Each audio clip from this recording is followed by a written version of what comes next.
y'all. What's up? Welcome back. Your girl G here. I'm coming to talk to you guys really fast about Marriage Bootcamp Hip-Hop Edition. Marriage Bootcamp Hip-Hop Edition definitely is, they acting out, point blank period. Lyrica and K. Michelle is acting a plum fool for this check, period. I knew 2 episodes ago, the way that A1 and Lyrica were acting, that they were just here for the money. They was here, trying to get this little bit of, coin. And I can't blame them. A lot of celebrities come out here just to get the bag, but god dang it, like at least do better at hiding it. Like damn, like at least put on whatever acting chops you got left, like to at least portray that y'all somewhat are in a relationship or actually want to be here to work on your relationship. But what these past 2 episodes also did reveal as well is maybe Lyrica is more to blame in this relationship with A1 than we thought. And it's not just an aspect of like, oh, he's cheating, like there's nothing worse than that. Like, no, it's in the aspect of just like taking real true ownership of, the actions that you hold in a relationship. And Lyrica, girl, boo-boo, you got some nasty ass ways. Like, that's the only way I can put it. Like, just nasty ass ways. But yeah, let's go ahead and get into the episode and talk about these hoes fighting. Okay, just fighting just like it was goddamn Bad Girls Club. So we open up the episode with what did we open the episode with? Did they start with them waking up in the morning? Or with them going to bed? No, going to bed. That's what it was. Going to bed. They were going to bed. A1 was like, man, she just jealous of you. You got what she want. You this, you do that. K. Michelle's like, y'all want to fuck with me? I ain't even do nothing. Y'all don't even know why y'all coming over here snitching on me. I ain't even got nothing to do with y'all. Like, she's still hot and going, just talking about, I ain't even got nothing to do with y'all. It's just A1 and Lyrica, that's why I can't stand you. I tried to bring you on, help you out, let you open for my show. No, she don't want to still admit to the fact, she showed up late to the show. She put herself at her own chance, la la la. So they both basically went to bed talking shit. So the next morning, everybody's up. A1 and Lyrica are still low-key mad at production for not letting them see the phone. But it's like, girl, y'all need to quit using Ocean as a goddamn excuse to get on your phone. We saw exactly what y'all did. You talking about, oh, I want to talk to my baby. And then 10 seconds later, A1, you like this? Which color should I get, black or pink? Bitch.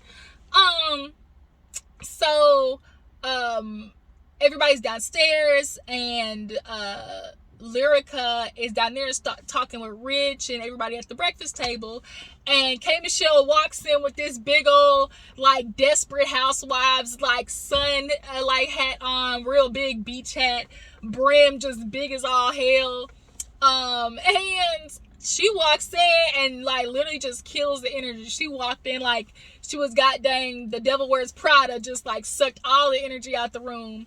Lyrica was like, yeah,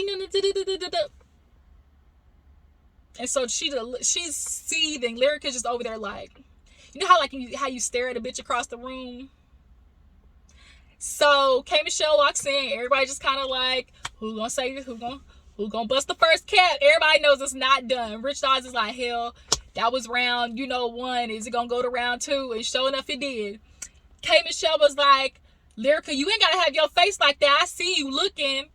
Well, bitch, say something then. Like, Lyrica literally hit with the bitch, say something then, and it was like, ding, ding, ding. Like, here we go, round 2.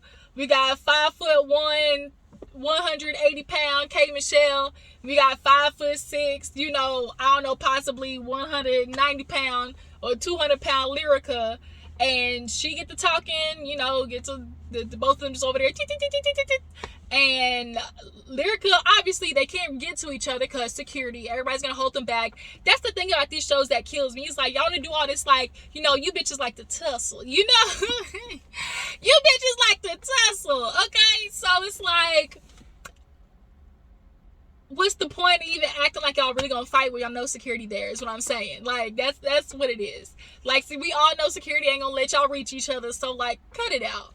So K. Michelle really at first was like calm. I knew this shit was gonna happen. I knew it.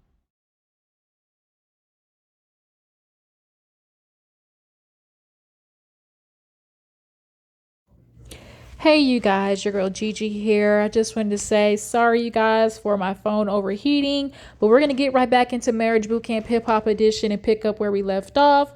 So we were talking about K Michelle and Lyrica going at it in the kitchen, and as I was saying before, K Michelle was actually remaining calm. She was telling Lyrica that she was not trying to get into this with you. Obviously, things are quite different between Lyrica and K Michelle when it comes to how they were trying to handle this situation overall. Yes, did K Michelle get into it with Lyrica, but honestly, Lyrica was definitely the one that was overhyping the situation and continuing to add gasoline, to the fire. She was throwing water bottles, she was throwing, soda cans. I think one of them actually hit A1 in the back of his old lopsided tie-dye looking head ass, hair. He got bopped in the head with one of the bottles. So eventually, after K Michelle was telling Lyrica, like, girl, it's not gonna work. Like, you sitting here trying to come for me is not gonna fix your career, basically.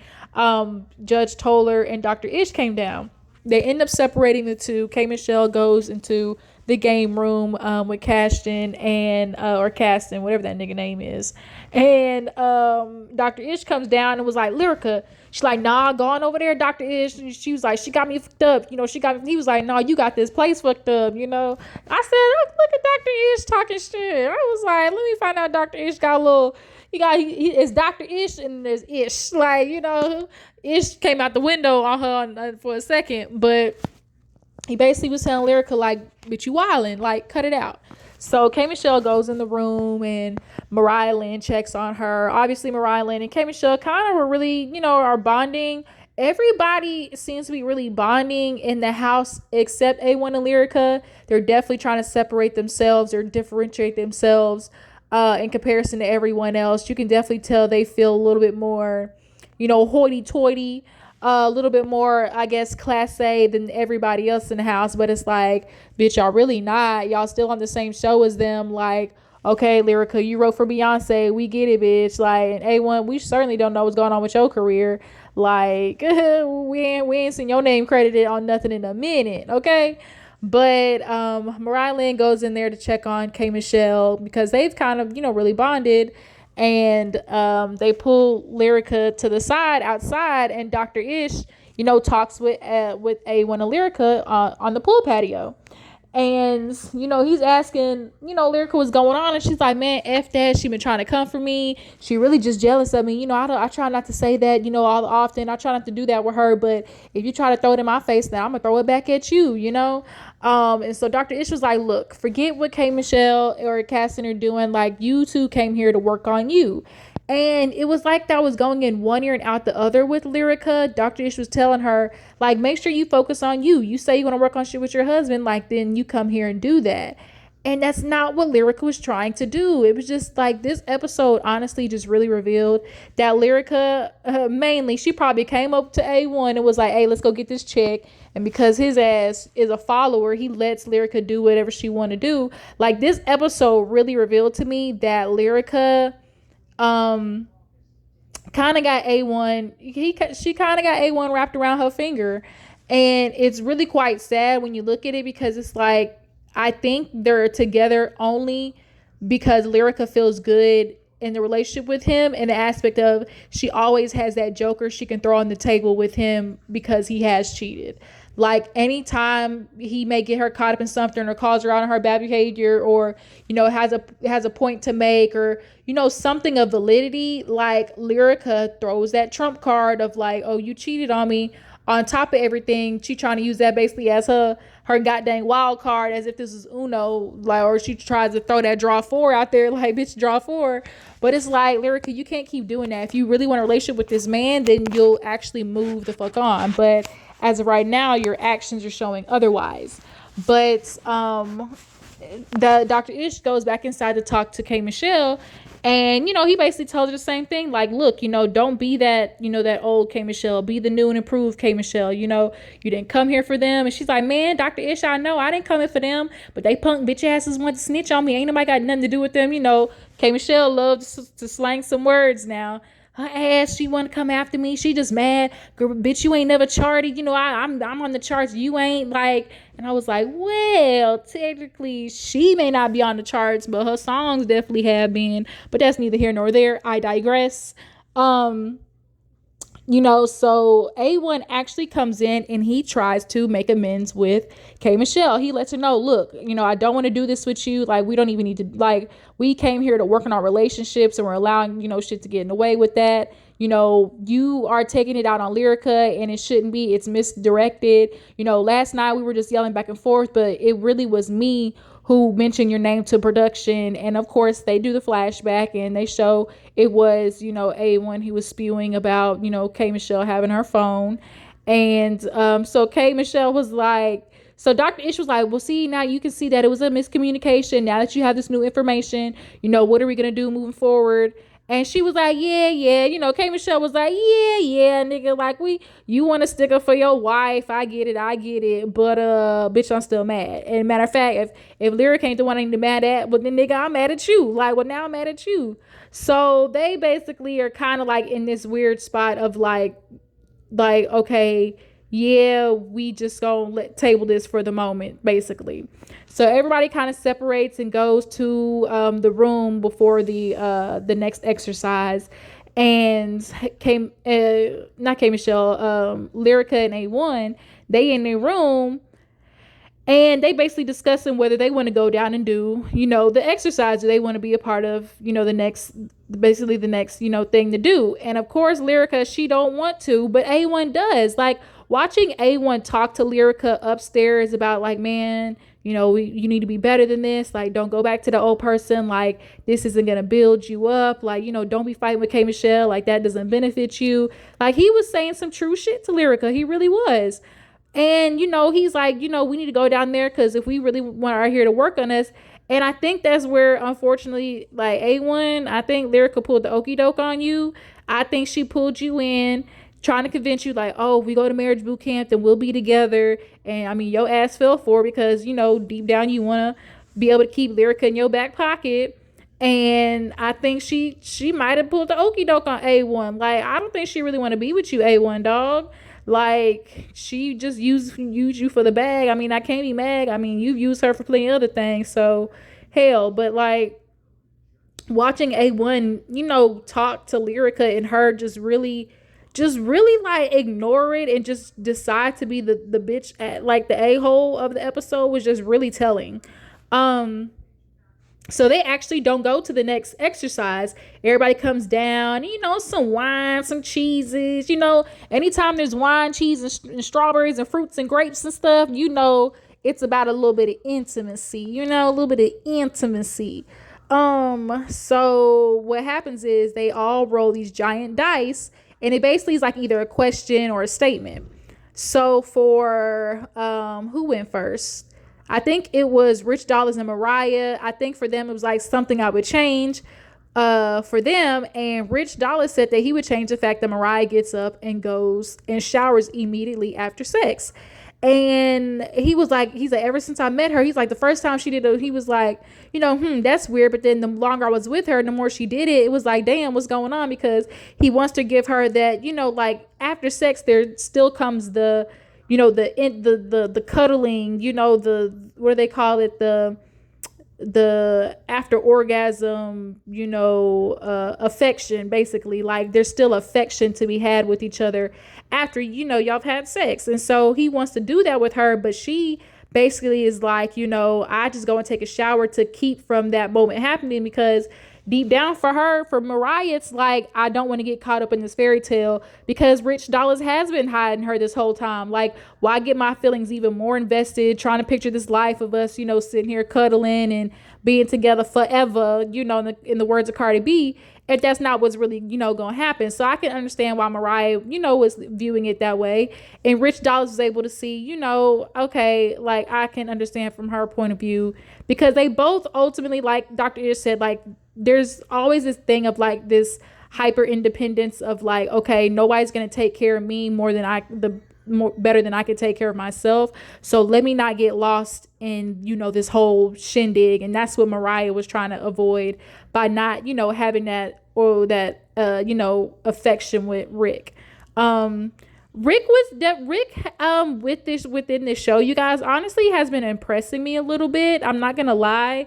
I have this unpopular opinion of feeling like deep down Rich, there's something there in Rich that does display, he has some wisdom, he has some wherewithal, he has some insight, but he just can't keep his old ass, from doing wrong. Like, there are dudes who are very smart and capable, and you can tell they get it, but they just still choose to just do the thing. And and he hang out with the creep squad, and they're going to influence him to do bad behaviors. And I think that's just what's wrong with Rich. He got caught up hanging out with these old bitch ass niggas, and they just are bad behavior, so he's gonna act like a person with bad behavior.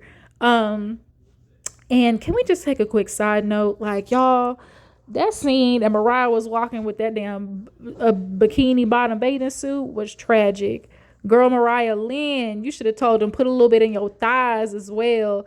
Like, yeah, I get you want a little booty dude, but like, girls, the legs, the thigh to butt ratio, you hoes keep forgetting the thigh to ass ratio. So moving on, we have Caston and K Michelle. Basically, they ended up saying that they are, what do I like about this person, or something like that. And they basically both said that they like that both of them are willing and open to try new things. They're both adventurous. And K Michelle, shoot, I want to try it all. I want ropes, chains, whips, and choking and all types of stuff. Real 50 Shades of Grey type shit. That's what K Michelle was saying, that she wanted that. And so, Caston, he agrees. And so Dr. Ish is like, wait a minute, like, you doctor in the office, but, drop that MD when you get in the room, basically. So, they both had that connection there. But after that, it kind of, they end up fighting about, life shit. So then we get to Gangsta Boo and Emmitt. And come to find out, Gangsta Boo and Emmitt, like, they are compatible, but not compatible. Like, Gangsta Boo, she's real Trina. Like, we know how Trina is. We know, look, okay? Trina down from to the gobbling, to the swallowing, to the to it all. Like, that's Gangsta Boo. Like, that was her lyrics. And so Emmitt, like, as much as Emmitt feels like, oh, we be doing stuff, Gangsta Boo we really like, but nigga, we really don't. Like, we barely even scratch the surface. So she wants more of that out of Emmitt. So Lyrica and A1, of course, missed the exercise, and everybody's feeling like, this is so crazy. K Michelle apologized to everybody. She was, willing to admit, like, man, you know what? I kind of added fuel to the fire. I messed it up for everybody.